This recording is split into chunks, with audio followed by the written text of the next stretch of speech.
दोस्तों, आज हम भारतीय राज्य व्यवस्था के साथ उपस्थित हैं, जिसमें हम पढ़ेंगे भारतीय संसद प्रणाली के बारे में। तो दोस्तों, बाबा साहब भीमराव अम्बेडकर के द्वारा रचित संविधान में हम देखने वाले हैं आज भारतीय संसद को, जिसमें लोकसभा और राज्यसभा दो हैं, और इन्हीं के साथ बाबा साहब ने राष्ट्रपति और उपराष्ट्रपति की अभिकल्पना भी शामिल की। तो चालू करते हैं मित्रों, भारतीय संसद के बारे में जानने का प्रयास करें। भारतीय संसद की संघीय विधायिका है, जिसमें राष्ट्रपति तथा दो सदन लोकसभा व राज्यसभा भी होते हैं। राष्ट्रपति को भी संसद का अभिन्न अंग बनाया गया है, और ताकि व्यवस्थापिका और कार्यपालिका का समन्वय कायम रह सके। लोकसभा यह संघीय संसद का निचला अथवा लोकप्रिय सदन होता है। और संघीय संसद का निचला और लोकप्रिय सदन क्यों होता है दोस्तों? लोकप्रिय इसलिए माना जाता है क्योंकि यह कार्यकारी एक सदस्य होता है, जिसमें प्रधानमंत्री चुना जाता है, जो कि देश विदेश में भारत का नाम रोशन कर और भारत के लिए निवेश लेकर आए, और भारत को ज़्यादा से ज़्यादा विदेशों में फेमस किया जा सके, पड़ोसी देशों से ताकतवर बनाया जा सके। इसलिए यह जो पद होता है वह लोकप्रिय होता है। आगे देखें दोस्तों, लोकसभा की अधिकतम सदस्य संख्या 530, 20-2 मिलाएं तो 552 हो सकती है, लेकिन वर्तमान में इसकी व्यवहारिक सदस्य संख्या 530-13-2 545 ही चुने जाते हैं। लेकिन दोस्तों, आज ये स्तर बड़ा हो गया है, इसलिए लोकसभा में सदस्यों की संख्या को बढ़ाया जा सकता है। यह संशोधन होना चाहिए, लेकिन अभी तक ये संशोधन नहीं किया गया है। देखते हैं आगे मित्रों, लोकसभा अध्यक्ष एवं उनका कार्यकाल। लोकसभा अध्यक्ष का काम ये होता है दोस्तों कि सारे सदनों की कार्यवाही को सुचारू रूप से संचालित की जानी चाहिए, और विशेष रूप से यह लोकसभा अध्यक्ष का काम यह है कि वह जितने भी सदन होते हैं उनको बुलाने का काम करता है, और उनको स्थगित करने का काम भी कर सकता है। और लोकसभा अध्यक्ष, सबसे बड़ी बात यह है कि विभिन्न नियमों को, कानून को अमली जामा पहनाने के लिए यह प्रस्ताव को राष्ट्रपति के सामने प्रस्तुत करवाने का काम भी करता है, अनुमोदन का काम यह करता है। तो दोस्तों देखें, लोकसभा अध्यक्ष कौन कौन रहे हैं और उनके कार्यकाल क्या है। हम गणेश वासुदेव मावलंकर सबसे प्रथम हैं, जिन्होंने 1952-1956 में उनका कार्यकाल रहा है। M.A. आयंकर 1956 से 1962 तक इनका कार्यकाल है। हुकुम सिंह, ये 1962 से 1967 तक रहे। नीलम संजीव रेड्डी 1967-1969 तक इनका कार्यकाल रहा है। डॉक्टर गुरदयाल सिंह ढिल्लो, यह 1969 से 1975 तक इनका कार्यकाल रहा है। दोस्तों आगे देखते हैं, बलिराम भगत 1976 से 1977 इनका कार्यकाल रहा है। नीलम संजीव रेड्डी फिर से 1977 में मार्च जुलाई में यह रहे। दोस्तों केडी हेगड़े, जो कि 1977 से 1979 तक इनका कार्यकाल रहा है। मित्रों आगे अगले जो हमारे लोकसभा अध्यक्ष रहे हैं वो रवि राय हैं, 1989 से 1991। शिवराज वी पाटिल, यह 1991 से 1996 तक रहे हैं। P.A. संगमा 1996 से 1998 तक इनका कार्यकाल रहा है। G.M.C. वाल योगी 1998 से 2002 इनका कार्यकाल रहा। दोस्तों P.M. सईद, इनका कार्यकाल मार्च 2002 से कार्यवाहक रहे हैं, ये 2002 तक इनका काम रहा है। मनोहर गजानन जोशी, जो कि मई 2002 से फरवरी 2002 तक इनका कार्यकाल रहा है। सोमनाथ चटर्जी, जो कि 2004 से 2009 तक रहे हैं। और मीरा कुमार, जो 2009 से यह 2014 तक रही हैं। इसके बाद करिया मुंडा, और आज वर्तमान में लोकसभा अध्यक्ष हमारे रहे हैं। आज हम 2021 में देखें तो हमारे साथ वर्तमान में लोकसभा अध्यक्ष हैं। वर्तमान में ओम बिरला हमारे लोकसभा अध्यक्ष हैं। दोस्तों आगे देखें, राज्यसभा संसद का उच्चतम सदन होता है। राज्यसभा जो होती है दोस्तों वह उच्च सदन होता है, और निम्न सदन लोकसभा होती है। राज्यसभा में संविधान के अनुच्छेद 80 के अनुसार राज्यसभा के सदस्यों की अधिकतम संख्या 250 होती है, और परंतु वर्तमान में यह संख्या 245 है। इनमें 12 सदस्य राष्ट्रपति द्वारा मनोनीत किए जाते हैं और यह विभिन्न क्षेत्रों से आते हैं, जिसमें कला, विज्ञान, साहित्य और भी अनेक अन्य क्षेत्रों से इनकी भर्ती कर लेते हैं राष्ट्रपति।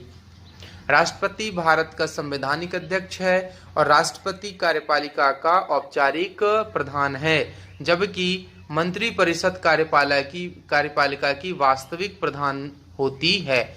ये औपचारिक होता है राष्ट्रपति, लेकिन मंत्री जो परिषद होता है वह कार्यपालिका की वास्तविक प्रधान होती है। और राष्ट्रपति के चुनाव से संबंधित विवादों की छानबीन तथा निर्णय सर्वोच्च न्यायालय द्वारा किया जाता है। किसके द्वारा किया जाता है दोस्तों? सर्वोच्च न्यायालय द्वारा राष्ट्रपति की निर्वाचन और नियुक्ति का जो भी छानबीन और निर्णय लेना होता है वह सर्वोच्च न्यायालय करेगा। राष्ट्रपति का कार्यकाल 5 वर्ष होता है और राष्ट्रपति के द्वारा संविधान का उल्लंघन करने पर उसके विरुद्ध महाभियोग चलाकर उसे पदच्युत किया जा सकता है, मतलब पद से हटाया जा सकता है। डॉक्टर राजेंद्र प्रसाद 2 कार्यकाल रखने वाले एकमात्र ऐसे राष्ट्रपति थे दोस्तों, एकमात्र। आगे देखें, नीलम संजीव रेड्डी, जिनका कार्यकाल एकमात्र निर्विरोध निर्वाचित राष्ट्रपति हुए हैं। डॉक्टर वी गिरी एकमात्र ऐसे राष्ट्रपति थे जिनके निर्वाण में द्वितीय चरण की मतगणना करनी पड़ी थी। डॉक्टर वी गिरी प्रथम कार्यवाहक राष्ट्रपति रहे हैं। राष्ट्रपति पद की शपथ लेने वाले सर्वोच्च न्यायालय के एकमात्र मुख्य न्यायाधीश न्यायमूर्ति एम हिदायतुल्लाह थे दोस्तों। कौन थे? एम हिदायतुल्लाह थे। आगे देखें, इसमें मित्रों हमारे राष्ट्रपति एवं उनके कार्यकाल कौन कौन से रहे हैं उनके बारे में हम जानने का प्रयास करें। देखें मित्रों, राष्ट्रपति और उनके कार्यकाल, जैसे हम देखें, प्रथम हमारे जो राष्ट्रपति रहे हैं भारत के, जो कि आज़ाद हो गया था, उसके बाद डॉक्टर राजेंद्र प्रसाद 1952 से 1957 तक, और फिर दूसरी बार वह चुने गए 1957 से फिर 1962 तक उनका कार्यकाल रहा। डॉक्टर राधाकृष्णन सर्वपल्ली जो थे, उनका 1962 से 1967 तक वह राष्ट्रपति का कार्यकाल रहा उनका। डॉक्टर जाकिर हुसैन 1967 से 1969 तक रहे। वी गिरी जो कि कार्यवाहक राष्ट्रपति रहे, 3/5/1969 से 20/7/1969 तक इनका कार्यवाहक प्रधान राष्ट्रपति रहे। एम हिदायतुल्लाह जो भी वह भी कार्यवाहक थे, 20/7/1969 को 24/8/1969 तक यह रहे। वी गिरी अब यह निर्वाचित होकर जब आए तो 1969 से 1974 तक इनका कार्यकाल रहा मित्रों। फखरुद्दीन अली अहमद अगले जो हमारे राष्ट्रपति रहे हैं दोस्तों, वह फखरुद्दीन अली अहमद है, जो कि 1974 से 1977 तक इनका कार्यकाल था। वी.डी. जत्ती कार्यवाहक राष्ट्रपति रहे, 11/2/1977 से 25/7/1977 तक इनका कार्यकाल रहा। नीलम संजीव रेड्डी 1977 से 1982 तक रहे। एम हिदायतुल्लाह जो कि कार्यवाहक रहे हैं, 6/10/1982 से 31/10/1982 तक यह कार्यवाहक राष्ट्रपति के रूप में काम किए। आगे देखें दोस्तों, ज्ञानी जैल सिंह 1982 से 1987 तक इनका कार्यकाल रहा। रामास्वामी वेंकट रमन 1987 से 1992 तक इनका कार्यकाल रहा। डॉक्टर शंकर दयाल शर्मा जो राष्ट्रपति रहे 1992 से 1997 तक। Doctor KR. नारायणन जो कि 1997 से 2002 तक इनका कार्यकाल राष्ट्रपति के रूप में भारत के लिए रहा। ए.पी.जे. अब्दुल कलाम सन 2002 से 2007 तक इनका कार्यकाल रहा दोस्तों। और आगे हमारी जब आई तो श्रीमती प्रतिभा पाटिल 2007 से 2012 तक रही। और इसके बाद में प्रणब मुखर्जी हमारे राष्ट्रपति के रूप में निर्वाचित हुए 2012 से यह 2017 तक रहे। और 2012 से 2017 और 17 के बाद जो हमारे नए राष्ट्रपति हैं आज, वह रामनाथ कोविंद जी हैं। और रामनाथ कोविंद अभी वर्तमान में राष्ट्रपति हैं। इनका कार्यकाल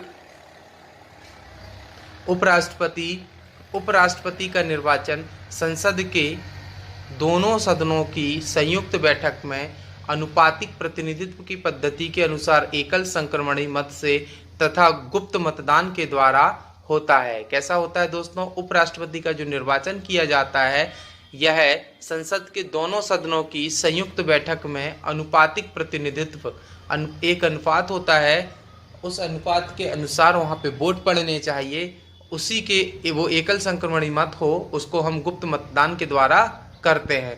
उपराष्ट्रपति का कार्यकाल भी 5 वर्ष का होता है और उपराष्ट्रपति राज्यसभा का पदेन सभापति होता है जी.एस. पाठक, वी.डी. जत्ती, एम. हिदायतुल्ला और कृष्णकांत। राष्ट्रपति पद पर पदोन्नति न पाने वाले उपराष्ट्रपति रहे हैं दोस्तों।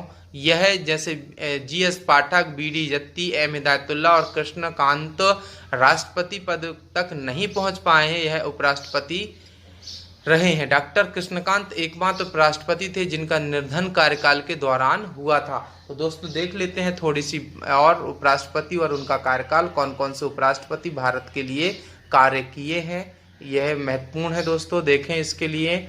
डॉक्टर एस राधाकृष्णन 1950-57, 1957 से 1962 तक इनका कार्यकाल रहा है, 2 बार रहे ये उपराष्ट्रपति। डॉक्टर जाकिर हुसैन 1962 से 1967, वी.वी. गिरी 1967 से 1969, जी.एस. पाठक 1969 से 1974, वी.डी. जत्ती 1974 से 1979, एम. हिदायतुल्ला 1979 से 84 के बीच, आर. वेंकट रमन 1984 से 1987 तक रहे हैं। डॉक्टर एस डी जो शर्मा थे 1987 से 92 तक, के आर नारायण 1992 से 97, डॉक्टर कृष्णकांत 1997 से 2002, भैरव सिंह शेखावत 2002 से 2007 तक, हामिद अंसारी 2007 से यह 2014 तक रहे हैं। और उसके बाद हामिद अंसारी के बाद हमारे जो आए हैं, हमारे वेंकैया नायडू हमारे उपराष्ट्रपति हैं वर्तमान में अभी तक। दोस्तों आज हमने जानकारी हासिल की भारतीय संसद के बारे में, राष्ट्रपति के बारे में, उपराष्ट्रपति के बारे में। आगे के अंक में हम आपके साथ लेकर उपस्थित होंगे दोस्तों नई जानकारी के साथ। तो हम भारतीय राज्य व्यवस्था की इस जानकारी को आज के लिए यहीं तक समाप्त करते हैं। अगली बार हम पढ़ेंगे मित्रों प्रधानमंत्री के बारे में। तो दोस्तों हमारे चैनल को लाइक करें, शेयर करें, सब्सक्राइब करें और अंत में आपके अंदर बैठे परमात्मा को प्रणाम करता हूँ। मेरा प्रणाम स्वीकार करें। धन्यवाद।